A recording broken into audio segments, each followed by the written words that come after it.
এই নরেন্দ্র মোদী বিজেপি সরকার যদি বাংলার মানুষের দিকে, বাংলার সীমান্তের দিকে একবার চোখ তুলে থাকে, খোদার কসম নরেন্দ্র মোদী তোমার চালাকি বন্ধ করে দেবো। তোমার চোখ উঠতে বেলা হবে। তুমি অনেক চোখ রাঙিয়েছ, অনেক নমস্কার করেছো, আর নমস্কার চলবে না। ভারতের সাথে কোনো চুক্তি বাংলার মাটিতে আর হবে না। আমরা আর কোনো বন্ধুত্ব চাই না।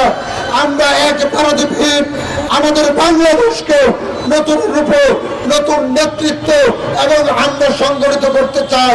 তোমরা আজকে 15 দিন না খেয়ে জীবন যাপন করছো, হাহাকার করছো, খেতে পারছি না, খেতে পারছি না।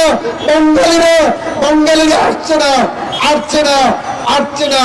আমরা বন্ধুত্ব চাই, আমরা শত্রুতা চাই, বন্ধুত্ব আর নয়। অনেক হয়েছে, 70 বছর করেছি, আর বন্ধুত্ব নয়, এখন হবে যুদ্ধ শত্রুতা, যুদ্ধ শত্রুতা, বন্ধুত্ব নয়। এই নরেন্দ্র মোদী তোমাকে 6 মাস সময় দিয়েছি, তুমি আর 6 মাস ভারতের মাটিতে শাসন করতে পারবে না। যেভাবে শ্রীলঙ্কার পতন হয়েছে, যেভাবে সিরিয়ার পতন হয়েছে, যেভাবে 17 বছরের শেখ হাসিনার মতন প্রাচীবাদীর পতন হয়েছে, সেইভাবে আগামী 6 মাসের বিরুদ্ধে ভারতীয় জনগণ সেই নরেন্দ্র মোদীকে পতন করে ছাড়বে। বাংলার মানুষ সেটা দেখবে। পশ্চিমবঙ্গ বাংলাদেশের অঙ্গরাজ্য, পশ্চিমবঙ্গ ভারতের অঙ্গরাজ্য নয়।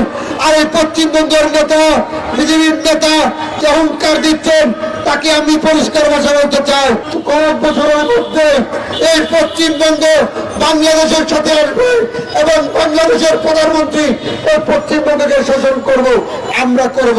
লাফালাফি যারা করছেন বুঝে শুনে করুন।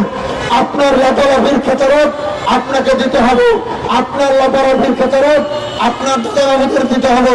বাংলাদেশের ছাত্রলীগ, যুবলীগ যে পরিমাণ 17 বছরে দর্শন করেছে, সেই দর্শনের ললিহার শিকার কলকাতার নিরীহ সেই দাদা বাবুর দাদিরা।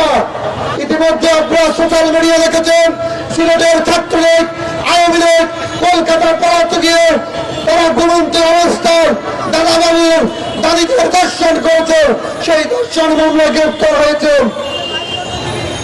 যেই বাংলার মাটিতে বাবু কৈশোরের উপর হামলা করা হয়েছিল, তখন আপনার ছাত্রলীগ, যুবলীগ, আপনার দাদা বাবুর দাদাগিরি কোথায় ছিল? যেদিন বিশ্বজিতের উপর হামলা করা হয়েছিল, আপনার দাদাগিরি কোথায় ছিল?